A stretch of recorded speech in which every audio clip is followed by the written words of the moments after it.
Et donc, la deuxième présentation, donc Xavier Verger également IDEL sur les aspects influence des conditions d'épandage sur les émissions de NH3 et les incidences économiques. Voilà, merci pour l'invitation. Oui, donc c'est une présentation qui a été faite pendant un travail qui a été fait conjointement avec l'IDEL, la Chambre d'agriculture de Pays de Loire et le FRCMA Ouest. Donc c'est un travail qui se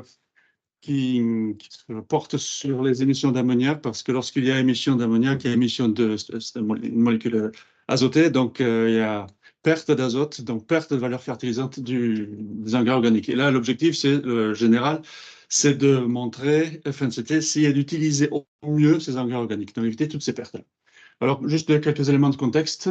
L'ammoniac est produit quasi exclusivement par la source, principale source, c'est l'agriculture.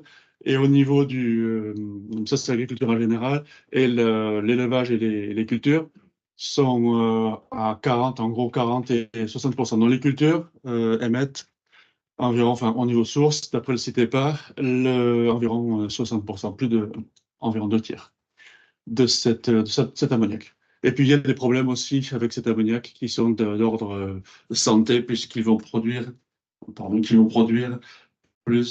vont produire des particules de matière.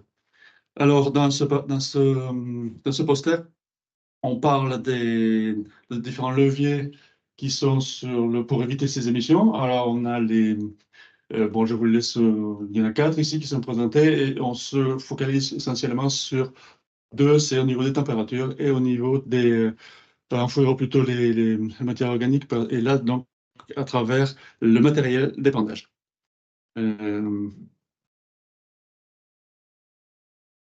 Donc, très rapidement, la méthode qu'on a utilisée là, je ne vais pas m'y étendre, on pourra en discuter, mais à l'origine, elle a été faite pour montrer qu'il y avait effectivement, parce que l'ammoniac, on ne le voit pas, on peut le sentir, mais dans le champ, on ne le voit pas, et on le sent très peu. Donc, c'était fait à l'origine pour permettre de voir les émissions d'ammoniac. Donc, ça avait des tubes colorimétriques. Il y a des limites qu'on pourra discuter aussi, mais bon, ça permet de donner déjà de grandes tendances. Et alors, ce que l'on observe avec ces mesures-là, c'est qu'on a, là je montre l'effet de la température et l'effet du matériel d'épandage. Si on regarde uniquement les 12 degrés, on a les bus palettes, le pendillard et l'injection. Je fais tout un visuel, les chiffres, on en reparlera devant le poster. Mais déjà, vous avez le bus palette qui va servir de référence ici. Si on a le pendillard pour un même type de produit, on diminue pratiquement de moitié. Et si on a un éjecteur, à ce moment-là, c'est 6 fois moins que le pendillard. Donc, c'est 12 fois moins que la bus palette. Et tout ça, on a essayé de le chiffrer. Je viens d'avoir une ouverture de... Donc, ça doit marcher, de toute façon, c'est souvent. D'accord, donc on a essayé de le chiffrer. Ça passe plus à ce moment-là. Non. Lecture d'un pop-up. Ouais, c'est le lecteur qui peut plus sortir. Oui, donc c'est au niveau. Ce qu'on a fait, c'est que toutes ces pertes-là. Voilà, ça. C'est justement. Merci, donc on va faire comme ça. C'est lequel? Okay. Ce sera lui, mais on va qu'on sorte notre. D'accord. Donc on a essayé de chiffrer ça, parce que quand il y a donc des pertes, eh bien, il va falloir les compenser par rapport à ce qu'on aurait pu mettre avec le lisier. Donc la méthode, c'est de prendre une tonalisier, donc la citerne que vous voyez ici. Selon les caractéristiques de ce lisier, eh bien, on considère qu'il y a environ 6 sacs, ça correspond à 6 sacs d'ammonitrate. L'ammonitrate, on peut le chiffrer financièrement. Et donc, lorsqu'on utilise la buse palette, bien, on va perdre beaucoup d'ammoniac, d'azote.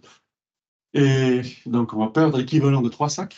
Tout ceci, c'est vraiment pour la tonalisée que l'on a ici.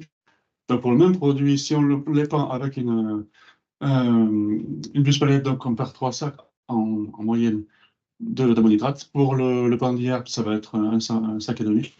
Et avec l'injecteur, c'est des grandes tendances, donc un demi-sac.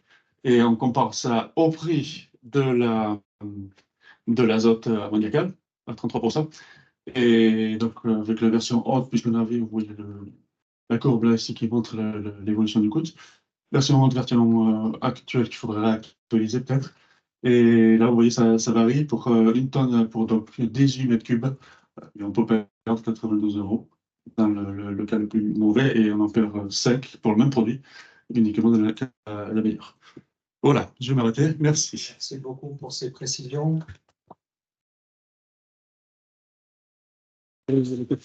Donc, ce qu'on vous propose pour la matinée, c'est de faire une pause d'environ un quart d'heure. Donc, vous aurez l'occasion de revoir les posters et de rediscuter afin qu'on ne perde pas trop de temps sur la pause déjeuner qui ne sera que d'une heure.